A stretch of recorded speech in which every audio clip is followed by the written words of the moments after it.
haleluya. Puji Tuhan. Tuhan terlalu baik buat kita sehingga kita ada sampai hari ini. Selamat bertemu dalam program Podcast GPDI Eklesia Karangmulia dengan segmen Rahasia.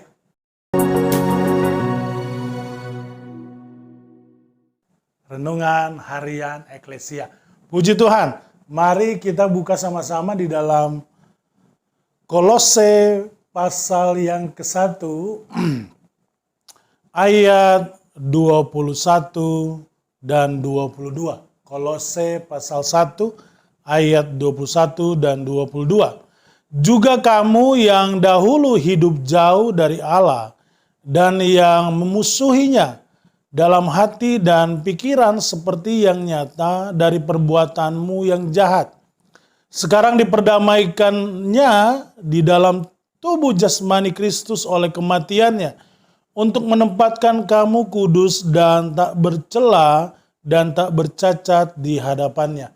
Puji Tuhan, kita semua mempunyai masa lalu yang kelam mungkin, walaupun ada yang baik-baik aja. Tetapi yang pasti ada masa lalu yang kita lewati dan banyak hal yang terjadi.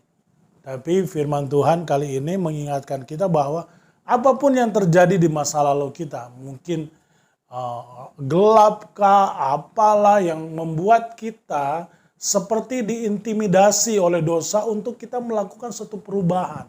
Seolah-olah kesalahan kita itu tidak bisa diampuni sehingga dosa itu, iblis itu mengintimidasi kita sehingga kita, ya sudah, lebih baik saya tidak usah beribadah, lebih baik saya sudah tidak usah berdoa karena saya sudah terlalu berdosa.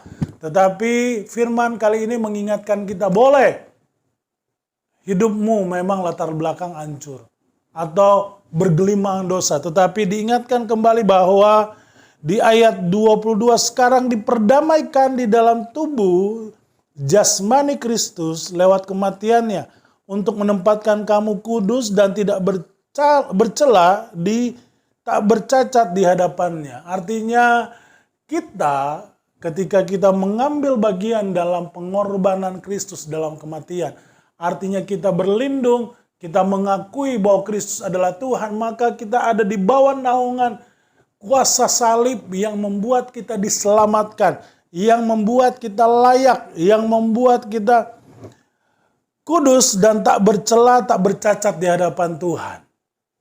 Ketika kita mengambil bagian dalam keselamatan, pengorbanan salib, maka masa lalumu sudah clear di hadapan Tuhan. Kematiannya membuat kita kembali diperdamaikan dengan Allah.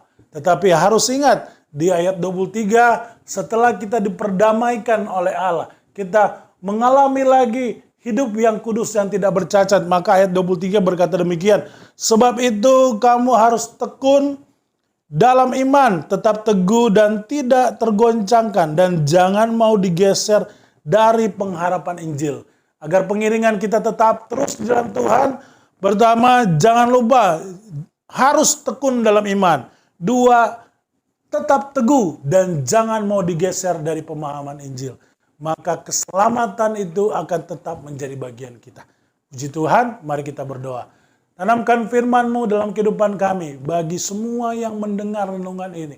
Apapun yang terjadi dalam kehidupan kita, ketika kita mau hidup di dalam Kristus, masuk dalam konsep salib, masuk dalam rencana pengorbanan Kristus, maka kita hidup dalam keadaan yang baru.